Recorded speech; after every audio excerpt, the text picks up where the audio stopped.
Chicago. A city known for bright lights, busy streets, and endless movement. But in the early 1980s, something else moved through those streets. Something silent, cruel, and hungry. Women vanished without warning, and what followed would become one of the darkest stories in American crime history. This is the nightmare the city can never forget. In the early 1980s, Chicago felt like a city standing at the edge of something dark. Families woke up with an uneasy feeling, people locked their doors earlier than usual, and every late-night footstep echoed a little louder than before. No one understood it then, but a silent terror was beginning to move through the streets. A terror that would soon reveal one of the most disturbing crime sprees in American history. The first sign appeared on May 23, 1981. 28-year-old Linda Sutton vanished without a trace. Her family begged for answers, hoping desperately for her return. 10 long days passed before the truth surfaced. She was found in a quiet field outside Villa Park, her body marked by brutality and ritual. Her left breast had been cut away, taken by someone who clearly saw cruelty as a form of devotion. Then came May 15 of the following year. Another ordinary morning. Another woman stepping into the rhythm of her day. Lorraine Borowski unlocked the door to her real estate office, unaware that someone was watching her movements.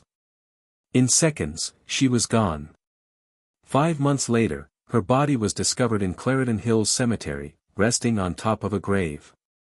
The same ritual mutilation had been performed. The same signature. The same cold message.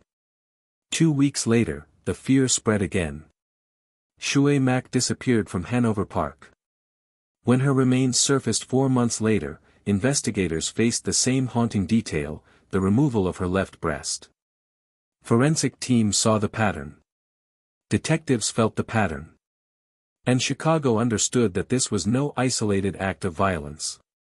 Something organized was at work. Something methodical and monstrous. Then the city witnessed a rare miracle, a survivor. Her name was Angel York. She was forced into a van, handcuffed, and attacked with a knife. Her left breast was slashed repeatedly. She was pushed out of the vehicle while it was still moving. But she lived. And from her hospital bed, she whispered a detail that changed everything.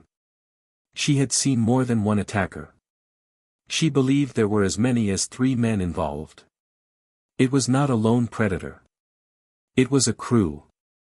Before detectives could fully act on this, the bodies continued to appear. On August 28 of 1982, the remains of Sandra Delaware were found near the Chicago River. She had been strangled and stabbed. Her left breast was gone. Less than 2 weeks later, 31-year-old Rose Davis was found with the same injuries. The city was drowning in terror, and the police were running out of time. Then came another survivor, and this time her voice would shatter the case wide open. On December 6, Beverly Washington was found near railroad tracks, barely alive. She had been stabbed again and again, her left breast brutally removed. Yet somehow, she held on. When she regained consciousness, she provided a description so precise that detectives finally felt they had a thread to pull. She described the men, their faces, and most importantly, the van they used. That van led detectives to a man named David G. They arrested him quickly, hoping the nightmare was over. But the evidence they had was not enough. And after a brief custody period, he walked free. His release sent detectives into a frantic race for answers. They pushed harder. Dug deeper. And then the smallest detail changed everything. A motel receipt. The motel owner remembered him well. He told detectives that David had rented 3 connecting rooms and stayed there with 2 friends. Loud music blasted late into the night, music that he believed was meant to hide something far more terrible. He suspected David was part of a cult. When he heard David was a suspect in a murder case, he immediately shared the names of the men who had stayed with him. Edward Spritzer, and brothers Andrew and Thomas Coarelis. Detectives moved fast. They picked up Thomas first. Fear broke him open, and once he started talking, the truth poured out like poison.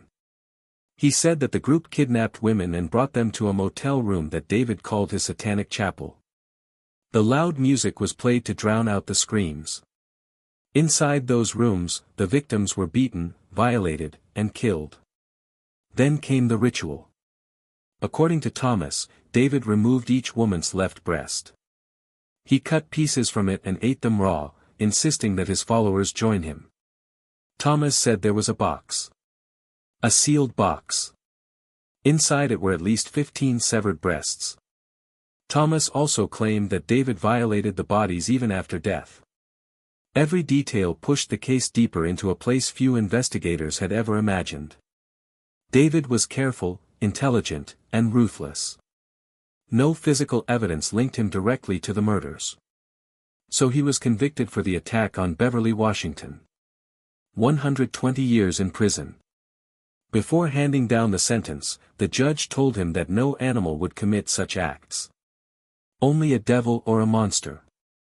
The trials of the accomplices followed. In 1984, Edward Spritzer stood before the court. He admitted he had been involved in a random drive-by shooting that left Rafael Todo dead and Alberto Rosario injured. To avoid the death penalty, he pleaded guilty to 4 murders and several additional charges. His lawyer said he was easily manipulated. The prosecution said he was a nightmare in human form. He received life without parole. In 1985, Andrew Koarelis faced his own trial. He was sentenced to life as well. But when he was later tried for the death of Lorraine Borowski, the court found the details too horrific to overlook. This time, he received the death penalty. On the day of his execution, he apologized to the Borowski family and read a short Bible verse. Thomas Koarelis, the brother who confessed, avoided the death penalty due to his low IQ and lack of a previous criminal record. He pleaded guilty to the murder of Lorraine and received a 70-year sentence. Through good behavior, he earned parole and walked out of prison on March 29, 2019. In a later interview, he begged the public to see him as something other than a monster. But many believe his silence during those murders speaks louder than any apology. Today, the story of the Ripper crew remains one of the darkest stains on Chicago's history. The fear they created still lingers in the minds of those who lived through that era. And unlike most cases where justice brings closure, this one leaves a chilling truth behind. One of the men who helped carry out those unspeakable acts now walks freely among the people of the United States. After the pain he caused. After the lives he destroyed. After taking part in crimes so horrific that they still echo through the city to this day. Some nightmares fade with time. This one never will.